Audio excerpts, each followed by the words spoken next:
को हम बता दें, बिल्कुल स्थिर और ठंडे दिमाग से आप लोग को समझना है और सुनना है। सिटी ट्रांसफार्मर को का पूरा नाम होता है करंट ट्रांसफार्मर। सिटी ट्रांसफार्मर का नाम क्या होता है पूरा? करंट ट्रांसफार्मर, जो कि हमारे हाथ में ये आप लोग को दिखा रहे हैं। ये करंट ट्रांसफार्मर का बनावट इसी तरह होता है। किसी अनजान लोग को अगर दे दिया जाए, इसको क्या कहेगा, एक तरह का ये बटुआ या लोटा बना करके हमारे हाथ में थमा दिया। जिसको की जानकारी नहीं है तो उसको क्या, इसके लिए क्या चीज़ है, कुछ समझ में इसके लिए नहीं आएगा। तो इसमें विशेष तौर पे ध्यान क्या देना है, ये जब सिटी ट्रांसफार्मर को आप हाथ में लेंगे, अब इसको ध्यान में ये देना कि सिटी ट्रांसफार्मर में है क्या, इसकी गुण क्या है, इसकी विशेषता क्या है। तो इसकी विशेषता के लिए सबसे पहले सिटी ट्रांसफार्मर को हाथ में आप लेंगे, हाथ में लेकर के इसको अध्ययन करेंगे, आप देखेंगे कि इसमें क्या क्या लिखा हुआ है।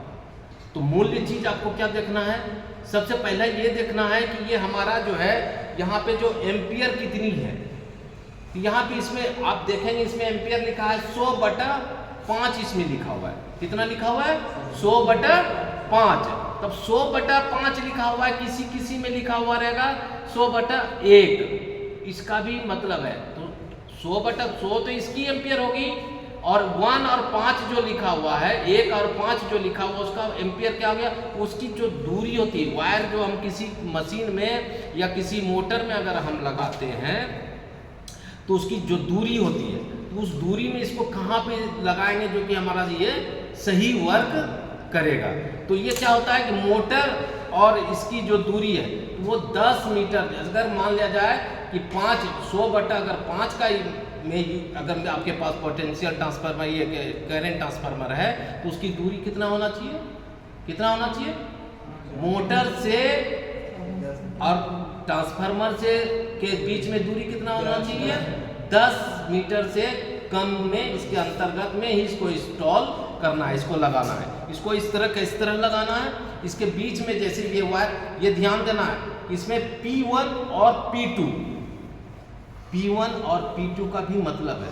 P1 क्या होता है, इनपुट, P2 का मतलब क्या होता है, आउटपुट। मतलब हमारा जो करंट प्रवेश करेगा इसके अंदर, इधर से करंट प्रवेश करेगा, इधर मेन लाइन जुटेगा, इधर लोड जुटेगा।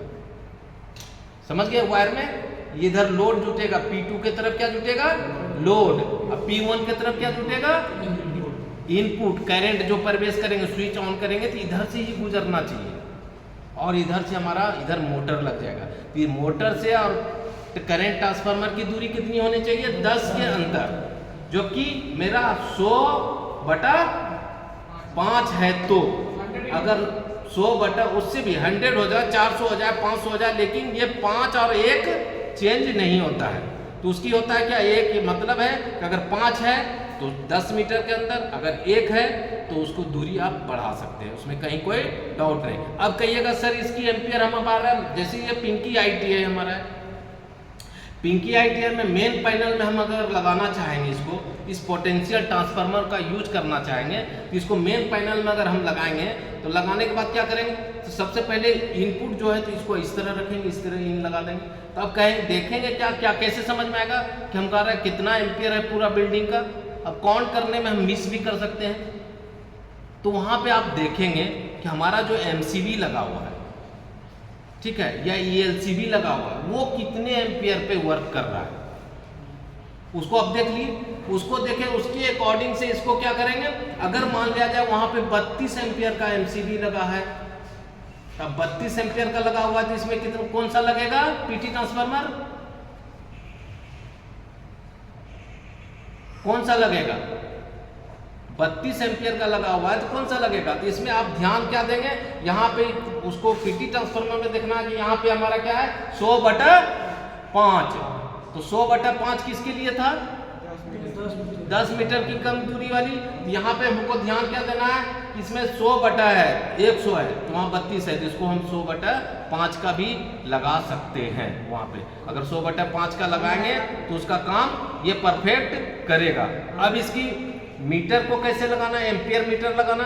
इसका जो आउटपुट, इसका जो वायर दो निकला हुआ 1 2 3, तो यहाँ क्या लिखा हुआ रहेगा, इसमें लिखा हुआ होगा S1 और S2।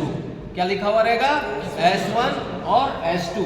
S1 मतलब हो गया ये पॉजिटिव और S2 का मतलब हो गया नेगेटिव, जिसको रेड से हम जानते हैं और उसको ब्लैक से जानते हैं। उसमें हम क्या करेंगे, ये एम्पियर मीटर को कनेक्ट कर देंगे।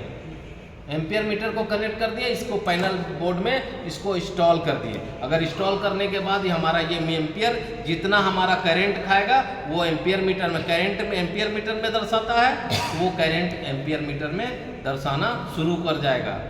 समझ गए इसको? कोई दिक्कत क्या बताइए? वो जो 100/1 जो बोले आप, उसमें ज़्यादा रेंज तक कर सकते हैं जी। 100/1 जो है ये मान लिया जाए, इस करंट ट्रांसफार्मर में क्या चीज लिखा हुआ है, 100/5 लिखा हुआ है। ये अब उसके बाद मान लीजिए ये है हमारा क्या चीज 101। तो ये क्या हो गया, ये हमारी दूरी, लेंथ की दूरी हो गया, ये हमारा सब में रहेगा, कहीं कोई दिक्कत नहीं है। ये अब निर्भर करेगा, गौर करके ये देखना है कि हमारा है का। अब ये हमारा चेंज क्या होगा, ये मान लिया जाए कि अब मेन पैनल बोर्ड ग्रिड में लगा रहे हैं, मान लिया जाए ये 440 है, तो 440 की ये करंट ट्रांसफार्मर की कैपेसिटी हुआ। किसकी हुई? Current transformer. ये 5 जो हुआ, इसकी लेंथ हुआ, ये क्या चीज है, ये 10 मीटर के अंतर्गत ही इसको यूज करना है 5 को। ठीक है, अगर मान लिया ये 10 से 40 का दूरी है तो इसका 1 का ही यूज करना है। समझ गए? इसको उतना ही डिस्टेंस दूरी को जानकारी के लिए उसका ये दिया गया है, डिस्टेंस दूरी। मान लिया जाए कि अगर आप इसको यहाँ पे लगा दिए तो इसकी डिस्टेंस दूरी जो है, यानी कि P1 P2 है ना, ये हम जो डायग्राम में बताएं, P1 से क्या किया है, इन हुआ है ना, और उसके P2 से हम क्या किए, आउटपुट लिए हैं S1 और S1 S2। S1 S2 क्या है, इसका तार पे निकला है, इसका वायर जो निकला है S1 S2, S1 S2, जिसमें कि हम एमीटर को लगाए, क्या चीज लगा है, एमीटर को क्या लगा है, यहाँ देखिए S1 S2 को एमीटर में लगा है। यहाँ क्या चीज है, S1 S2, इसको एमीटर इसमें लगाएंगे, एमीटर को इसमें लगाएंगे, क्या चीज करेंगे, इसमें एमीटर को लगाएंगे। और उसके बाद यहाँ हमारा क्या होगा, इधर से धारा प्रवेश करेगा। आपको देख रहे हैं ये धारा पहले किससे, किधर से प्रवेश किया है, P1 से। तो ये ध्यान के देना है कि P1 किधर है, फ्रंट साइड है। तो P1 हर एक पोटेंशियल ट्रांसफार्मर में P1 उधर होता है जिधर से कि आपका लूपिंग होता है। ये अपना टेक्निकल, ये अपना थ्योरी है, ये अपने हिसाब से इसको समझ सकते हैं। यहाँ से हमारा P1 और P2 से क्या हुआ, आउट हो गया, S1 से आपका इधर आपका मीटर लग गया, यहाँ पे वोल्ट मीटर लग गया। चाहे तो इसमें भी एमीटर का यूज आप कर सकते हो, कोई दिक्कत? इसको समझ गए?